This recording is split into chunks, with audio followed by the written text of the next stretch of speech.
Oh yeah, we got an emergency right here. As I'm about to exit the grocery store, we got an emergency here. Oh, wait, what is it right here? Oh, they got it right here at the store. Just as I'm about to exit, huh? 4951, pulling up next to the store. As I'm about to exit. Or they're gonna turn, they're gonna probably turn in there, eh?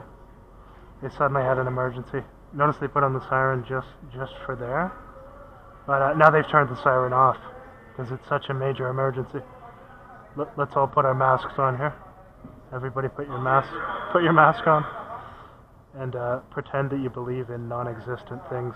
Keep everyone safe from nothing, okay? Keep everyone safe from nothing, so... Let's wait while security guards are... See, he's doing his part for the community by wearing that mask. He's keeping everyone safe from things that don't exist.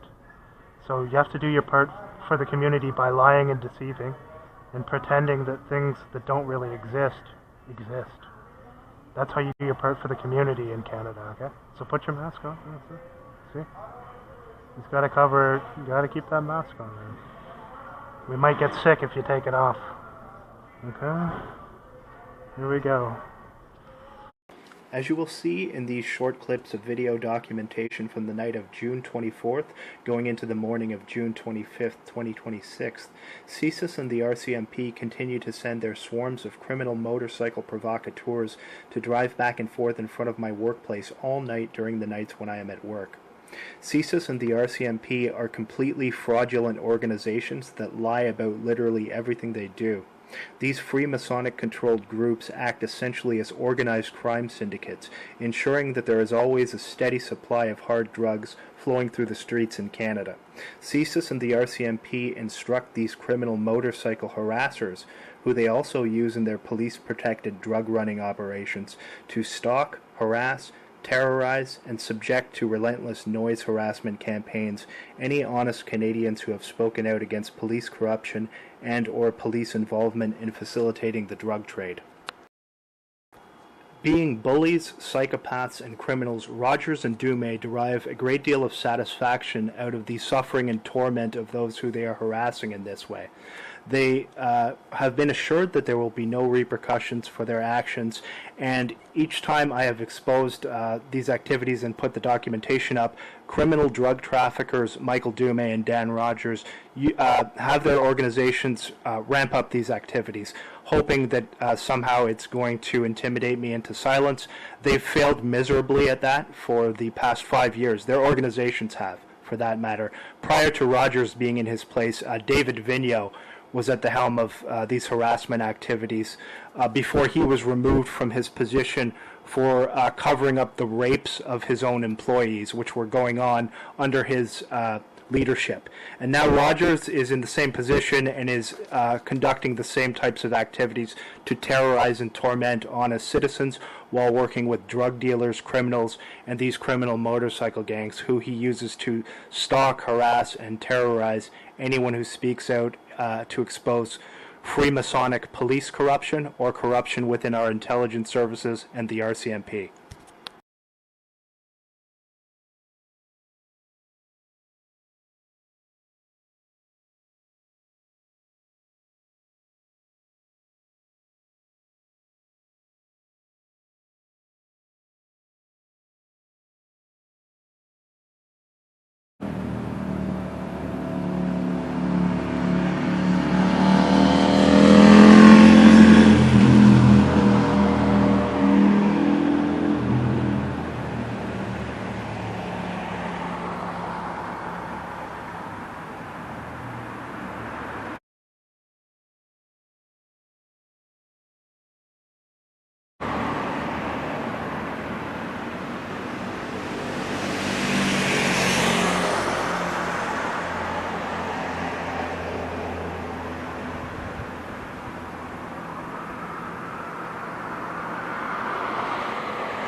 as well as sending hundreds of people to swarm the area back and forth in front of my workplace, running all-night noise harassment campaigns, and getting criminal motorcycle gangs to make excessive noise to disturb everyone in the area.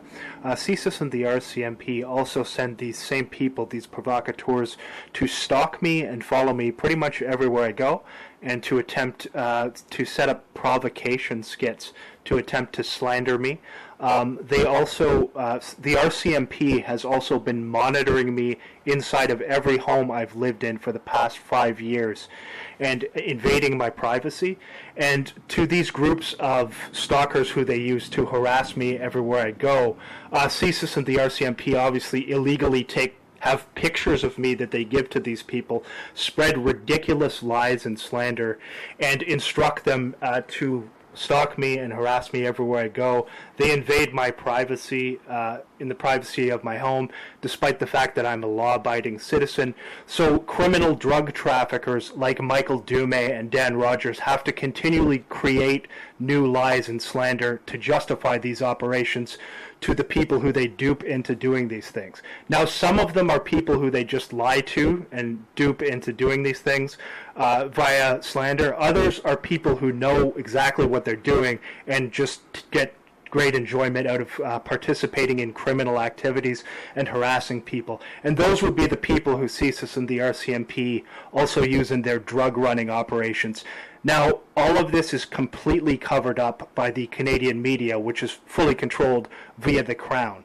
And so they're not allowed to mention anything about any of this, and so they run cover completely for all of these things. Not only that, the media takes part in these fabricated events that CSIS and the RCMP routinely use with these same community-based agents who they use to stalk and harass people, break the law, conduct noise harassment campaigns.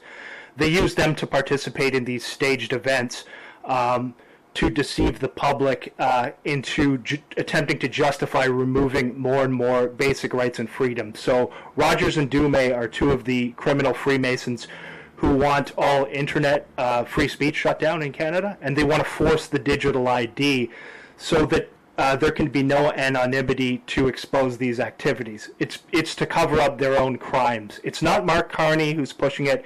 He is simply a puppet who's following instructions. Dan Rogers and CSIS, the intelligence services, are the go-between between these puppet politicians and the Crown. They have a lot more power and influence than the politicians do. The politicians just do what they're told, and they're there just to put on a front, the front of democracy, which we don't really have. So this is how these operations are carried out. It's wide-scale deceit, and they use large numbers of people to deceive, lie, enable the drug trade, and participate in criminal activities. It's essentially lawlessness, but they put up a front to cover what's going on through the controlled media and the fake Canadian alternative media as well. So that's how these operations are run. And how they ensure that there's a code of silence and that the people involved in these things aren't going to speak out is that Freemasonry plays a major role. So most of these people, these Canadian military people, the police, the fire department, the people involved in, who also take part in these aforementioned mass deception events, they are trained. They do not speak out about this. They have a code of silence, which they took when they joined their Masonic lodges, and they adhere to that code of silence strictly. And if they don't, they'll have problems as well. So this is how this system works. It forces people into a code of silence. The people who work for CSIS are threatened with arrest if they disclose any information of what they're doing on the job, and also after they leave the job as well. So they could be arrested if they speak out about any of these things. So this is how these criminals maintain this chokehold on all of these activities through codes of silence, and this comes back directly to Freemasonry. And again, the controlled Canadian media has a code of silence with regards to ever reporting anything negative about Freemasonry. They won't say anything about the fact that all of the important police officers, people in the fire department, people in these prominent military positions are all Freemasons. They cover that up completely because we have state-controlled communistic media. And coming back to the importance of this state-controlled media with covering up the lies of these criminals, it also allows them a lot of things that they can do, especially their control of online social media, where basically to cover up these crimes that they're committing against law-abiding Canadians, they have a ton of people, the same people who they use to do these things at night at my workplace, harass me with these motorcycles. They'll have them posing online to discredit the people who they're harassing this way. So they have them assuming basically acting roles, live action role play. And they're told to go out and act, goofy and crazy and put up YouTube pages and to discredit the people who are really going through this. That's why you don't have many of the real people who are going through this regularly documenting these activities. Because A, they will increase the harassment if you do, and B, they have a lot of ways of discrediting people online. So a lot of people who might be inclined to want to do that would be more inclined to just give up eventually, because they see how many of these people they control and how the online system, with YouTube especially, they'll completely shadow ban you if you're really going through this to cover up these crimes. And they'll promote the garbage material of these people who CSIS puts out, these drug addicts, these the same criminals who they use to stalk people and take part in staged events. Promote them, and they'll go out and say they're a quote-unquote TI, which is a term you should not use if you're really going through this. That's their controlled language. And they'll have them just do stupid things to discredit people who are really being targeted this way. So it makes it even more difficult, and they have a powerful system of deceit online. So that's why a lot of people might not have heard that these things are going on. They go out of their way, especially criminals like Daniel Rogers, exert their influence to stifle this information from being disseminated and to try to slander and discredit the people who would speak out against these crimes.